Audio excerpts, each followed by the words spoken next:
নমস্কার সকল কৃষক বন্ধুদের উদ্দেশ্যে আজকে আমি একটা গুরুত্বপূর্ণ তথ্য শেয়ার করব। আপনারা প্রত্যেককে মনোযোগ সহকারে শুনবেন বা দেখবেন যে মাননীয় মুখ্যমন্ত্রী মমতা বন্দ্যোপাধ্যায় কিন্তু 2024 সালের খারিফ মরশুমের যে কৃষক বন্ধুর টাকা দেওয়া হয় তার কাজ কিন্তু শুরু করে দিয়েছেন। সেই সংক্রান্তই এই নিউজ।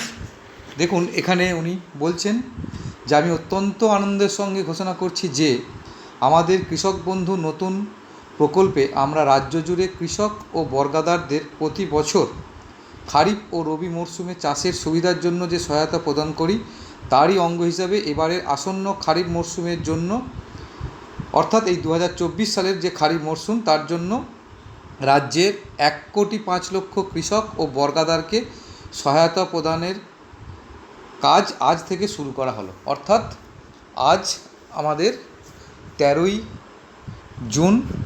এই 13ই জুন কিন্তু কৃষকদের টাকা কিন্তু অ্যাকাউন্টে সরাসরি উনি দেওয়া শুরু করেছেন। অর্থাৎ যে 2024 সালের খারিফ মরশুমের টাকা দেওয়া হয়, যেটা 4,000 থেকে 10,000 টাকা পর্যন্ত কৃষকদের দেওয়া হয়, এবং আমরা জানি কোন কোন কৃষকেরা পায় না, যারা রায়তী জমি যাদের আছে তারা পায়, যারা বর্গাদার তারা পায়, এছাড়াও বনভূমির পাট্টা বা নর্মাল পাট্টা হলে পাট্টাদাররাও পান। যারা যারা নাম নথিভুক্ত করে আছেন এবং যাদের স্ট্যাটাস অ্যাপ্রুভড হয়ে আছে তারা প্রত্যেকেই কিন্তু আজ থেকে টাকা পেতে শুরু করবেন। এরপরে দেখুন, উনি বলছেন যে তাদের ব্যাংক অ্যাকাউন্টে সরাসরি মোট 2,900 কোটি টাকা এই পর্যায়ে দেওয়া হচ্ছে। এই বছরের শেষের দিকে রবি মরশুমের জন্য একই পরিমাণ টাকা দেওয়া হবে। অর্থাৎ এখন কোনো কৃষক যে পরিমাণ টাকা পাবেন, এই বছরই উনি আরেক কিস্তির টাকা কিন্তু রবি মরশুমের জন্য পাবেন, যে রবির টাকাটা সাধারণত নভেম্বর ডিসেম্বর মাসে দেওয়া হয়। এরপরে দেখুন, কৃষক বন্ধু নতুন প্রকল্পে রাজ্যের কৃষকদের ও বর্গাদারদের বছরে 2 কিস্তিতে একর প্রতি 10,000 টাকা সহায়তা দেওয়া হচ্ছে।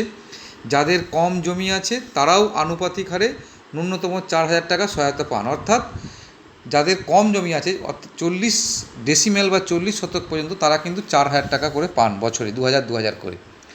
এরপরে যাদের 1 একর জমি আছে তারা কিন্তু 10,000 টাকা পান, 5,000 এই দুটো ভাগে। কিন্তু যাদের এর মাঝের যে পরিমাণ জমি আছে, অর্থাৎ 41 শতক থেকে 99 শতক পর্যন্ত, তারা কিন্তু প্রতি ডেসিমেলে 100 টাকা হিসাবে পেয়ে থাকেন আনুপাতিক হারে। যেমন কারোর যদি 52 শতক জমি থাকে উনি 5,200 টাকা পাবেন, কারোর যদি 60 শতক জমি থাকেন উনি 6,000 টাকা পাবেন। সেক্ষেত্রে খারিফ মরশুমে 3,000 টাকা এবং রবি মরশুমে 3,000 টাকা। অর্থাৎ এই প্রোরেটা বেসিসে টাকাটা কিন্তু ওনারা পাবেন, কিন্তু ন্যূনতম 4 এবং সর্বাধিক 10,000 টাকা। এরপরে দেখুন, উনি বলছেন যে 2019 সালে চালু হবার পর থেকে এই প্রকল্পে মোট 18,234 কোটি টাকা আমরা কৃষকদের কাছে পৌঁছে দিয়েছি। এই জন্য আমি গর্বিত। শুধু তাই নয়, 18 বছর থেকে 60 বছর বয়স পর্যন্ত কোনো কৃষক মারা গেলে তার পরিবারকে সামাজিক সুরক্ষা দেওয়ার উদ্দেশ্যে 2 লক্ষ টাকা সহায়তাও দেওয়া হয়। এই খাতেও বাংলার প্রায় 1,12,000 কৃষক পরিবার মোট 2,240 কোটি টাকা সহায়তা পেয়েছেন। এটা কি না, এটা হচ্ছে কৃষক বন্ধু ডেথ বেনিফিট। আমরা জানি যদি কোনো কৃষকের বয়স 18 থেকে 60 বছর হয় এবং উনি যদি মারা যান, তাহলে ওনার পরিবার এককালীন 2 লাখ টাকা আর্থিক সহায়তা পেয়ে থাকেন। এবং এই মৃত্যু আপনার যদি স্বাভাবিক হয় তাহলেও তার পরিবার পায়, এবং অস্বাভাবিক মৃত্যু হলেও কিন্তু তার পরিবার 2 লাখ টাকা পায়। কিন্তু সেক্ষেত্রে বয়সটা কিন্তু 60 বছরের মধ্যে হতে হয়, 60 বছরের উপরে হলে কিন্তু তার পরিবার পায় না। এরপর দেখুন, উনি বলছেন আমি সবসময় মনে করি আমাদের কৃষকেরা আমাদের সম্পদ, আমাদের গর্ব। আমাদের সরকার আগামী দিনেও এইভাবেই তাদের সার্বিক কল্যাণের উদ্দেশ্যে কাজ করে যাবে। জয় কিষাণ। তাহলে আমরা সর্বোপরি দেখলাম যে কৃষক বন্ধুর যে টাকা বছরে 2বার করে দেওয়া হয়, তার দেওয়ার কাজ আজ থেকেই শুরু হলো এবং সমস্ত কৃষকই কিন্তু এই টাকা পেয়ে যাবেন।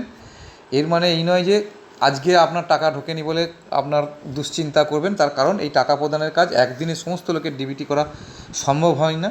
কারণ এখানেই প্রথমেই দেখেছেন যে কত কৃষক টাকা পাচ্ছেন, না 1,05,00,000 কৃষক টাকা পাচ্ছেন। তাহলে 1,05,00,000 কৃষকের তো একদিনে টাকা ঢুকিয়ে দেওয়ার মতন পরিকাঠামো আমাদের নেই। ফলে আপনারা প্রত্যেকেই কিছুদিনের মধ্যেই সমস্ত টাকা পেয়ে যাবেন, যার যেটা প্রাপ্য।